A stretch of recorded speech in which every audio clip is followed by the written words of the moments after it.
How should Shedeur feel about this?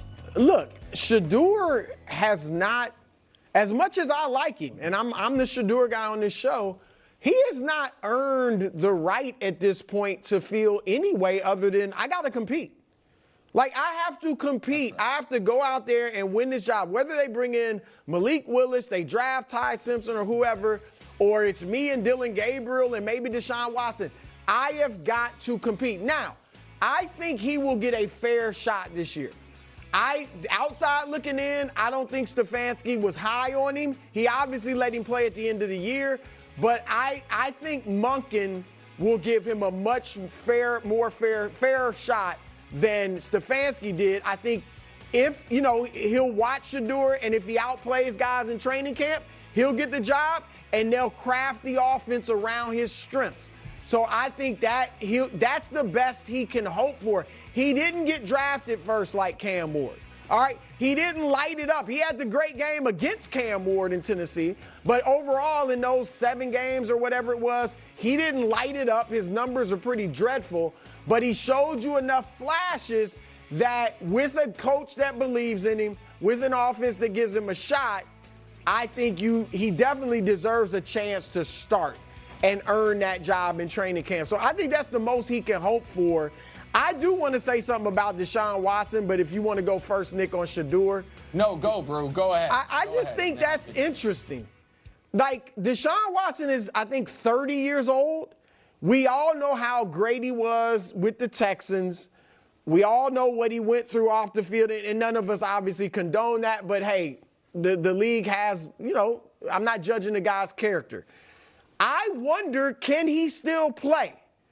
Like, he wasn't good for the Browns in those games that he played. But why, if I'm paying him already, though, Nick, I'm just wondering, do I give him a legitimate shot? And he popped his Achilles. Like, he wasn't good, all the off-the-field stuff, and he popped his Achilles. The article we're citing has said he looked great in the time, last year when he kind of came back in practice. So I'm just saying, I would maybe be open to that if I'm the Browns, at least seeing what he can do. So I think it is very hard to handicap what the Browns are going to do at quarterback, because the common denominator in the malfeasance by that organization at that position is the one guy who's always going to be there, and the owner. And so I think that the owner wanted them to trade for him, wanted them to give him that contract, and so he might say, hey, ties go to Watson. I believe Deshaun Watson's career as an NFL starting quarterback is over, so he's not even working into my math on this. To answer this direct question, I agree with the first part you said exactly, Brew, which is Shedeur should, if he feels anything other than motivated by anything that happened this offseason, it's the wrong emotion. Like, he has not earned incumbency against anyone they could bring in. He's maybe earned incumbency versus Dylan Gabriel, and that's close, but I would give it to Shedeur. But they are probably bringing someone in. But these are two very different options, KW, as far as what it means for Shedeur. There are two things the Browns can do, in my opinion, that give Shedeur almost close to zero chance of being the week 1 starter. One is, if they draft a quarterback in the first round, that guy is the guy they want to be the starter. Ty Simpson is not that, I don't believe. The other is giving Malik Willis a bunch of money.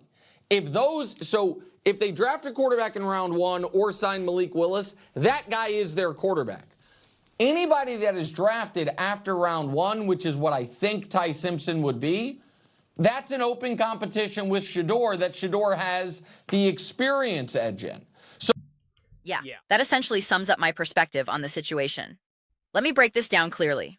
If you go out and acquire Malik Willis, you're going to have to commit something in the neighborhood of $100 million to him, or at least somewhere in that ballpark. He becomes your quarterback.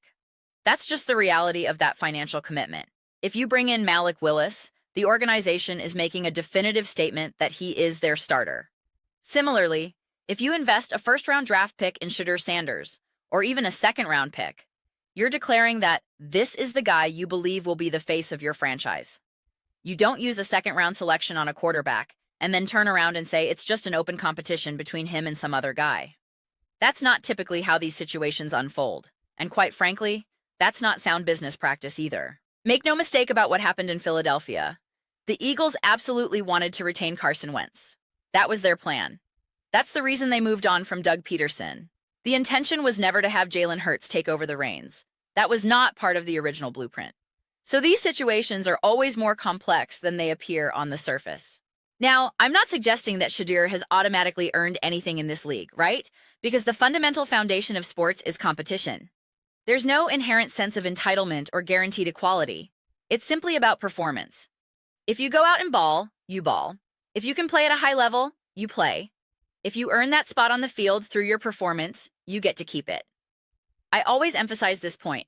Even someone like Patrick Mahomes, who has won multiple rings and experienced unprecedented success, isn't immune to this reality. If this season he threw 10 touchdowns and 15 interceptions, people would say, wow, that was a terrible season. And if he followed that up with another identical performance the next year, he'd be getting benched. That's just how this league operates. Heck, if he started this season throwing nothing but interceptions with a 40% completion rate, he'd be sitting on the bench. The coaches would say they don't know what's going on, hope it's just something temporary. But the bottom line remains.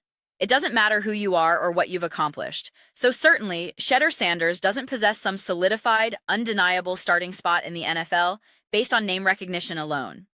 But if I'm going to answer this question directly, how should Shedeur actually feel about all this offseason noise?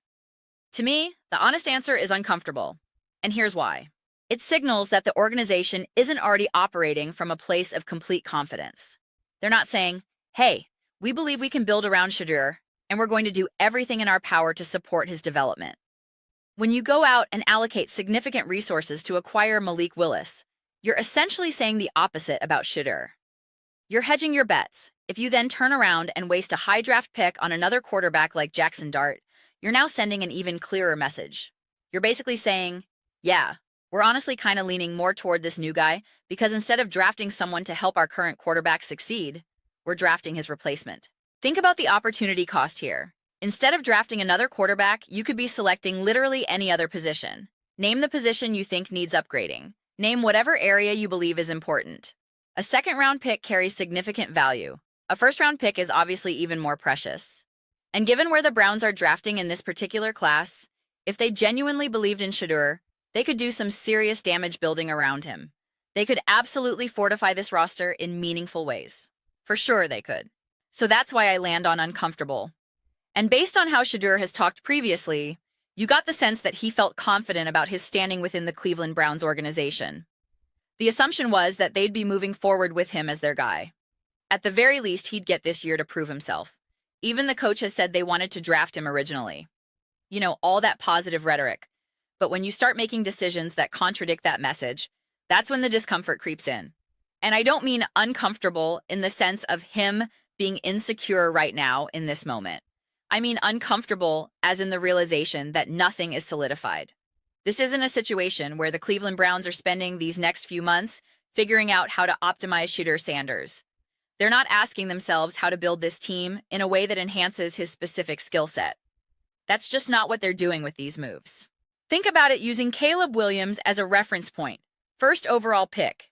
Had a decent rookie year, obviously not amazing, but far from terrible either. Ben Johnson comes in as the new coach. If you heard that they were planning to draft a quarterback even in the second round, even if it was exactly Jackson Dart in the second round, you'd be confused. You'd be like, wait, what? Huh? What does that mean for Caleb? And it's hard to find perfect Malik Willis comparisons from recent years. We could point to Sam Darnold, but that situation is different. Ironically, because of what we saw with Sam Darnold in Minnesota, there's actually more optimism around him now. People would probably be more excited to sign a Malik Willis or even a Mac Jones than they were when Darnold went to Seattle. Remember that Seahawks move wasn't widely celebrated. In fact, a lot of people questioned it. But if Ben Johnson announced they were getting Sam Darnold and paying him significant money, people would immediately question what that says about Caleb Williams. Now, apply that same logic here. It's fair to say that Shedeur Sanders views himself as a legitimate, bona fide starting quarterback in the NFL. He probably sees himself in that Caleb Williams tier.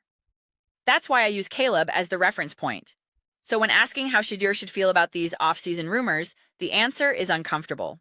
It's that feeling of, I thought we had something here. I'm not saying what should or shouldn't be the case based on what he's earned or hasn't earned. I'm just saying that if you believe you're a starting quarterback capable of being elite in this league, and your team is looking to draft another quarterback or pay significant money for one, it's undeniably a weird place to be. It's an uncomfortable position. But those are just my thoughts. I'd absolutely love to hear yours. What do you guys all think about Shedeur Sanders and the Cleveland Browns situation? How do you think Shedeur should feel about these off-season conversations? Let me know your thoughts. I read every single comment. So whether you agree with me or disagree with me, either way, let's get some discussions going. Let's get into some debates. But ultimately, let's just have some fun with it. And please do consider subscribing. We're building an amazing community here, and I absolutely love seeing you be a part of it. I want to build something that we all genuinely feel connected to, something that we're really excited to be part of. I think we're well on our way to doing that. Please don't forget to give this video a thumbs up, as it really does help with visibility and the algorithm. Thank you so much.